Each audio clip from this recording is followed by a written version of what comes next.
એ ધ્યાન આપજો. પ્રકરણ 4 છે નાણાકીય પત્રકનું વિશ્લેષણ. સૌથી પહેલા તો આની અંદર તમારે જે પત્રકની વાત કરીએ છે, બરાબર છે, વિશ્લેષણનો મતલબ થાય કે કોઈ પણ વસ્તુને તમે, એનો ઇંગ્લિશ શબ્દ કહું છું, કોઈ પણ પત્રકને તમે એનાલિસિસ કરો, એટલે કે કોઈ પણ વિગતને જ્યારે તમે ઓર ડિટેલમાં તપાસો, એને એનાલિસિસ કરો, એના પરથી તારણ કાઢો, બરાબર છે, એ તારણ પરથી તમે ડિસિઝન લેવા તરફ જાઓ, તો એને કહેવાય વિશ્લેષણ કે એનાલિસિસ. પણ અહીં તમારે વિશ્લેષણ કોનું કરવાનું છે?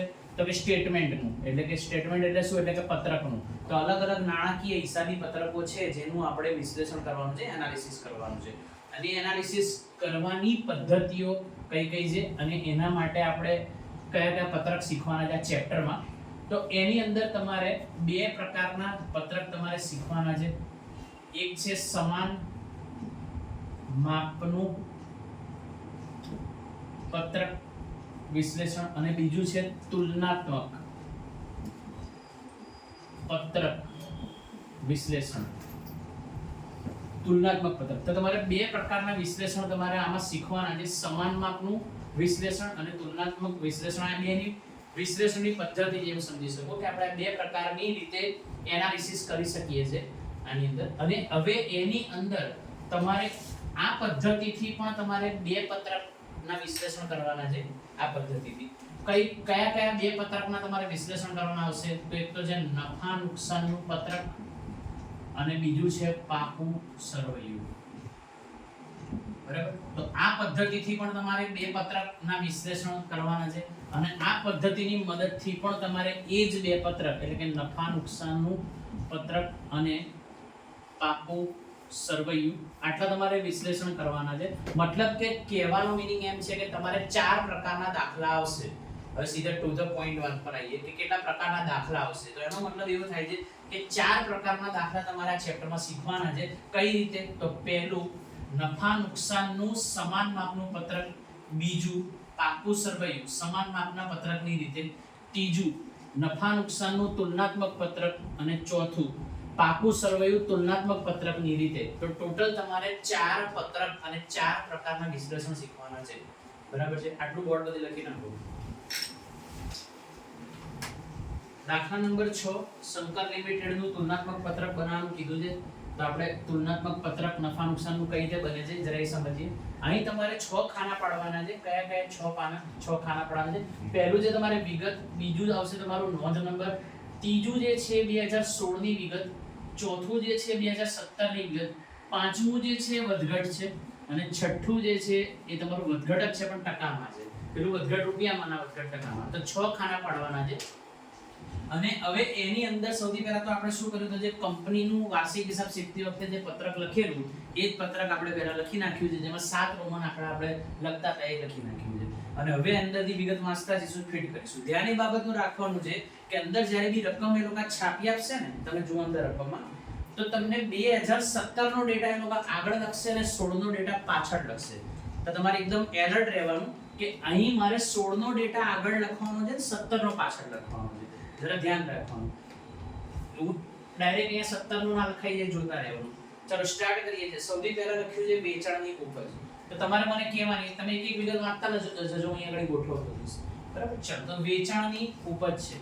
તો વેચાણ એ કામગીરી ઉપજમાં જાય. તો બોલો વેચાણની ઉપજ કેટલી છે? 2016 ની 45 લાખ. હા, 45 લાખ. 2017 ની 60 લાખ 75,000. 60 લાખ 75,000. ઓકે. ચલો એના પછી અન્ય આવક. હા, હવે તમે 16 ની પહેલા બોલશો એમ વિચારીને ચાલુ. 16 17 બોલવાનું જરૂર નથી. ચલો અન્ય આવક 10 લાખ. હા, તો અન્ય ઉપજ અન્ય આવક અહીંયા છે 16 ની 10 લાખ. 7 લાખ. અહીંયા છે 7 લાખ. પછી બોલો ખર્ચાઓ. ખર્ચમાં કયા છે? વપરાયેલ માલની પડતર. ઓકે. વપરાયેલ માલ એની પડતર 30 લાખ. 30 લાખ. 36 લાખ. 30 લાખ અને અહીંયા છે 36 લાખ. પુનઃ વેચાણ માટેની ચોખ્ખી ખરીદી. હા, તો ખરીદી, પુનઃ વેચાણ માટેની ખરીદી 2 લાખ. પુનઃ વેચાણ માટેની ખરીદી 16 ની છે 2 લાખ. 2,70,000. 2,70,000. સ્ટોકના ફેરફારો. ભાઈ સ્ટોકનો ફેરફાર ખર્ચમાં જ જાય છે, ત્યાં મૂકી દેવાનું. સ્ટોકનો ફેરફાર 70,000.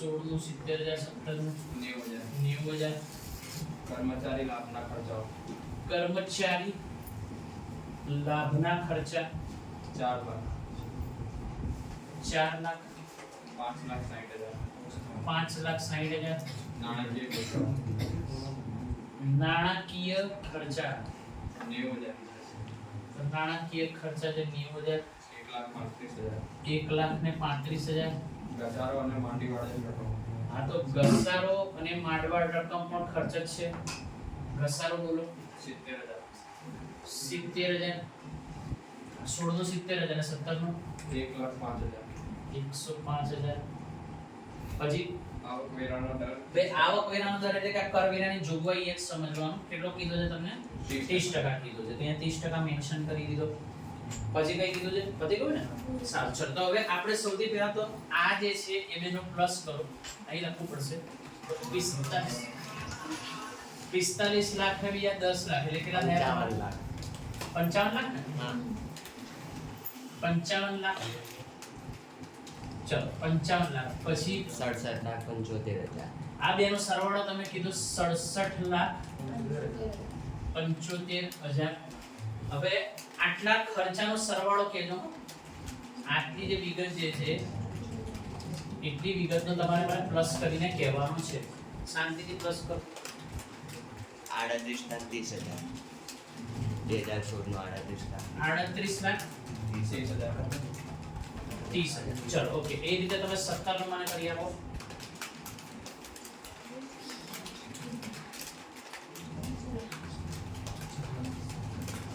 આ પ્લસ આ પ્લસ આ કેટલા બેટા 36 લાખ તો અહીંયા જ છે 47 લાખ 47 લાખ 60,000 ઓકે ચલો હવે માઈનસ કરીએ છે 55 લાખ માંથી તમે 38,30,000 તમે બાદ કરી આપો તો શું આપશે જવાબ 16,70,000 એ જ રીતે આ જે છે 67,75,000 એમાંથી તમે 47,60,000 બાદ કરી આપો 20,15,000 ચલો આના 30% કાઢી આપો મને અને આના બી 30% કાઢી આપો પેલા 16,70,000 30% કેટલા 5,01,000 5,01,000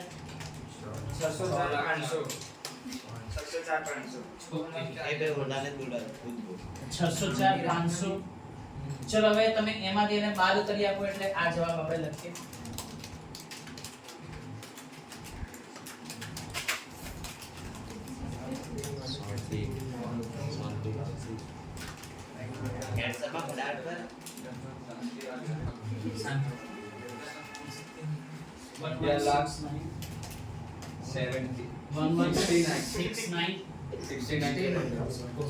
ચલો આમાંથી આ બાદ કરો 14,10,500 હવે આટલી જે વિગત આપણે બનાવી ને આટલી વિગત આપણે ઓલરેડી કંપનીના વાર્ષિક હિસાબ દરમિયાન બી બનાવતા હતા બરાબર છે તો એ એમાં ખાલી ફેર એટલો હતો કે એમાં આપણે એક જ કોલમ માટે બનાવતા હતા આમાં બે કોલમ માટે બનાવી છે હવે તમારે પત્રકનું વિશ્લેષણ શરૂ થાય છે આ પત્રક બનાવ્યું તમે હવે પત્રકનું વિશ્લેષણ કઈ રીતે થશે તો તમારે અહીંયા ધ્યાન રાખવાનું કે 5 નંબરની કોલમનો જે જવાબ જોઈએ છે એ તમને આમાંથી આ બાદ કરવાથી મળશે એટલે કે તમારે column number 4 minus column number 3 કરવાનું છે તો તમે જવાબ મળશે તમને 5 નંબરની કોલમનો તો મતલબ કે આમાંથી બધી જ વિગતો તમારે આ રીતે બાદ કરતા જવાની છે બરાબર છે અને એના જવાબ તમારે બોલતા જવાના છે એટલે તમારી 5 નંબરની કોલમ રેડી થશે એ જવાબ છે એટલે એને અલગ કલરની પેનથી દર્શાવું છું બોલો આમાંથી આ બાદ કરો 15,75,000 ઓકે 15,75,000 પછી 7 લાખ માંથી તમે હા તો માઈનસ માં જવાબ આવી શકે છે કેટલો જવાબ આવે માઈનસ માં 3 લાખ જવાબ આવે છે માઈનસ ને બ્રેકેટ માં મૂકીએ છે તો માઈનસ ને બ્રેકેટ માં મૂકી દીધું આમાંથી આ બાદ કરો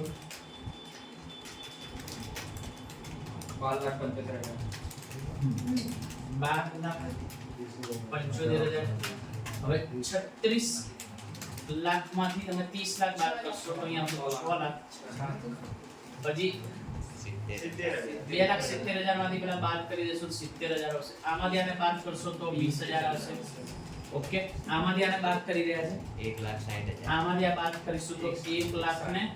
60,000 હવે આમાંથી આ બાદ કરો 45,000 તો 45,000. આમાંથી આ બાદ કરી આપો 35,000. આ વિગતમાંથી એને બાદ કરો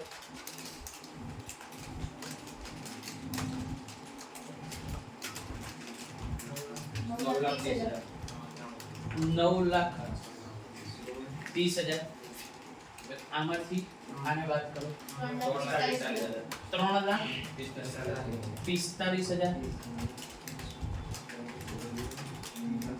103,500.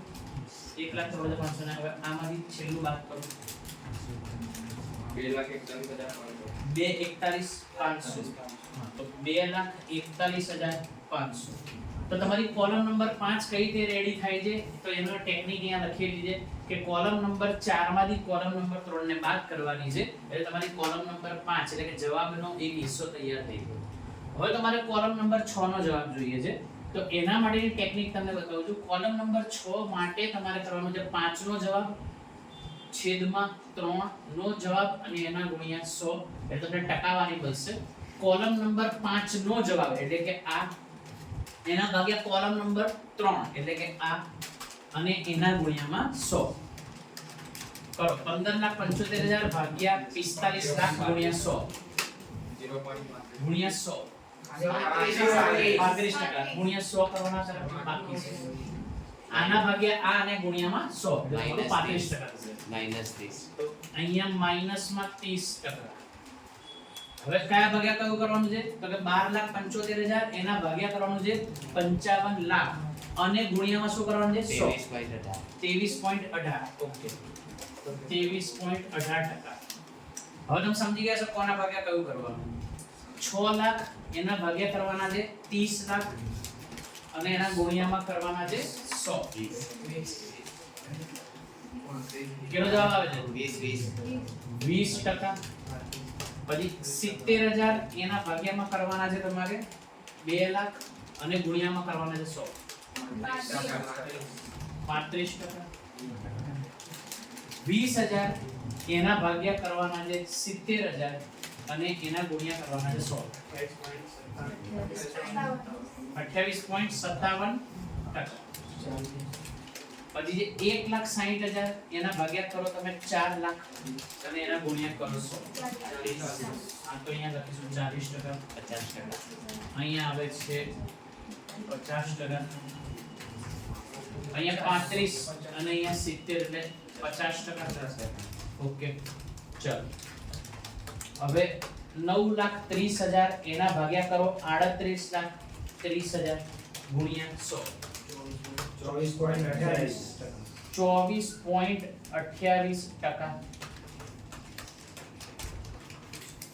3,45,000 એના ભાગ્યા કરો 16,70,000 ગુણ્યા 100 20.66. હવે સાંભળો બાકીના કરવાના બે સાઈડ. અહીં જે છેલ્લા 3 હોય ને એની ટકાવારી હંમેશા એક સમાન જ હોય તો એ તમારે ડાયરેક્ટ લખી નાખવાની 20.66 અને અહીંયા પણ 20.66. ટ્રાય કરવો હોય તો કરી શકો છો.